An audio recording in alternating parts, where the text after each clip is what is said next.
Teen activist Zulekha Patel made her voice heard challenging the hair policy at Pretoria High School 2 years ago. Last week, 2 learners at a Jewish community school knelt and took the knee in protest during the Israeli national anthem. 2018 saw students in the United States stand up against gun violence and nationwide protests and school walkouts. These are just some instances in which children have stood up for their beliefs. Joining me now to discuss this further is Not Yet Uhuru's Khali Kedijang, Black Girls in Caucus, Wamogetswe Chekwado, and Africa Tikun Makwape Letsi. Very warm welcome to all of you. Let me start off with you, Makwape. How important is it for students to stand up, or young people to stand up and say, no, it's enough?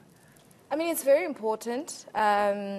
Young people obviously are braver than we are. They have more of a voice than we are. They are more, or they should be more confident than we are. But obviously when you start with changing a generation, you really need to start with the young people because they're experiencing it more.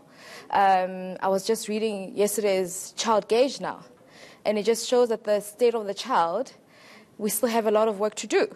So obviously it is the child that we would encourage to speak out more, and it is the child that we would love to groom into being able to speak out more for their rights. Because in my line of work, I have learned that children definitely express themselves better than I would for them, you know. So if there's a problem, why not tell the person who's experiencing the problem to tell you what is happening and to give you a solution? Because to every problem there is, they also have solutions. So it's very important. How would you encourage a child to find their voice so that they become more active in society?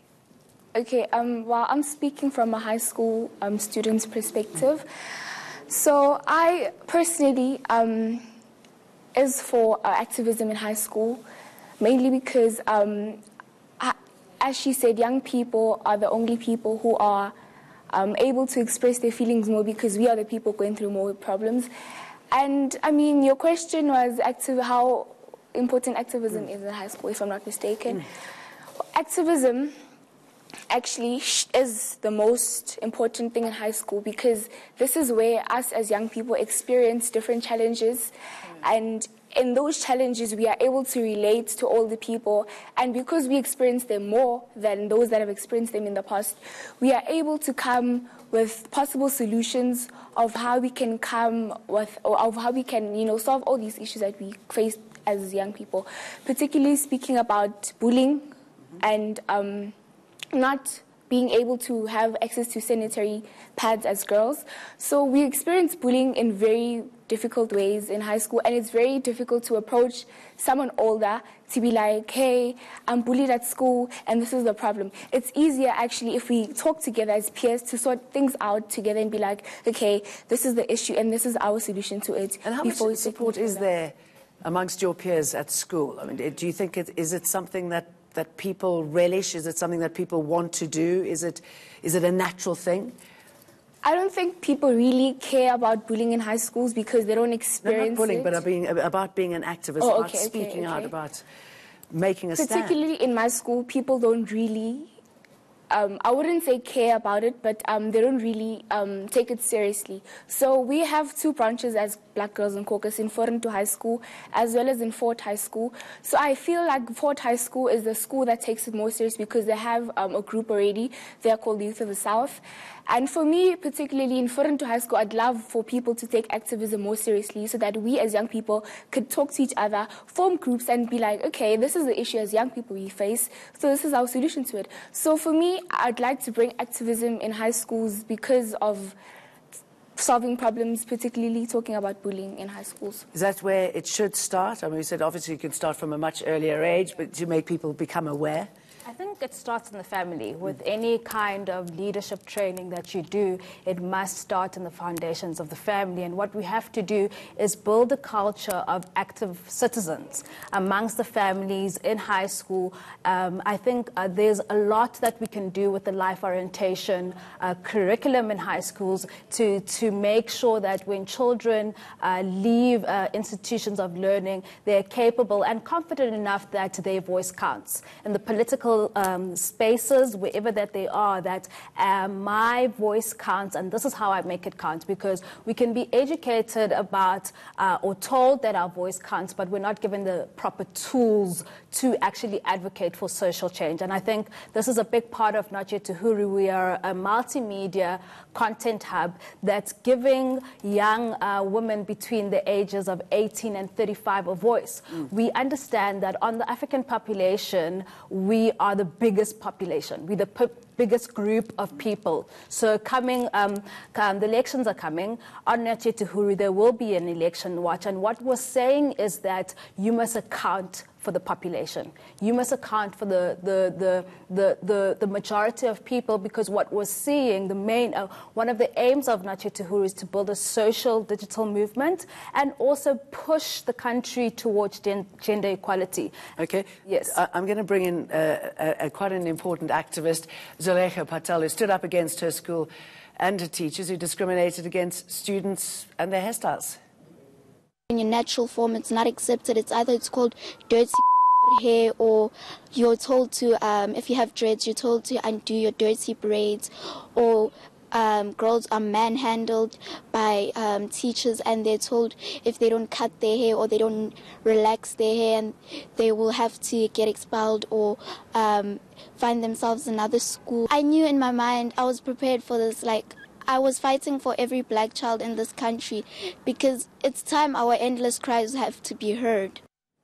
And those are the people who can push gender equality, and I mean, what a powerful force. How much courage do you think that would have taken her?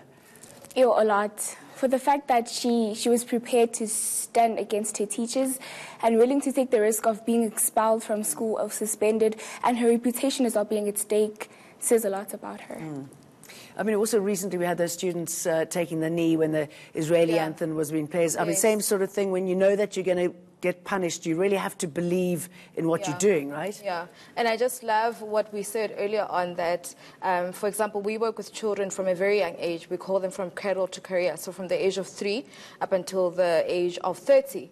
And, you know, when you start, when I just see that young girl, I just see that it's in the home as well, that self-confidence. And that's why we realize, even as an organization, I mean, today we were together and we were saying it's so important to involve parents, because you cannot empower a child. Then the child goes back to the same community, then the child goes back to the same family, you know. So now when you see that young child, you can see that the family that she comes from actually make her believe that she's confident and so forth. And most importantly, and most importantly, that she knows her rights, because everything starts from a rights-based program or framework, which is what we believe in as Africa Tune as well, that teach them their rights at a very young age. Teach them that you have the right to express yourself, you have the right to education, you have the right to shelter and so forth.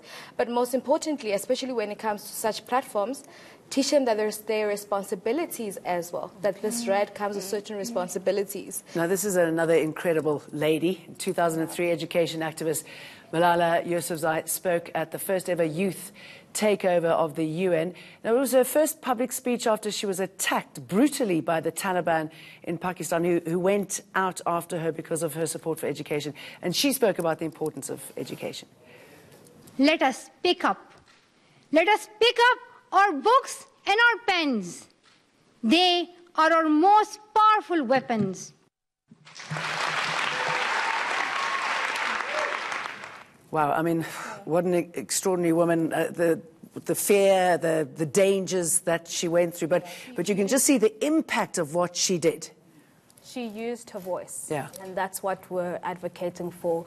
Your voice is important, and it can bring about change. And not to be cowed. Not at all. And I think the beauty about the media is that, and our platform is that you can reach a global audience. We can really have a global conversation about issues that affect us, and make decision makers account for us, because we're important, and we want a feminist government that really looks at the lived experiences of young girls and plans for that in their budgeting and their implementation of their policy. Really feel as though there's momentum amongst them. It's quite exciting. Yes. Do you think there's the space in South Africa to listen to the youth now? I mean, do you think there's a turning point here as well?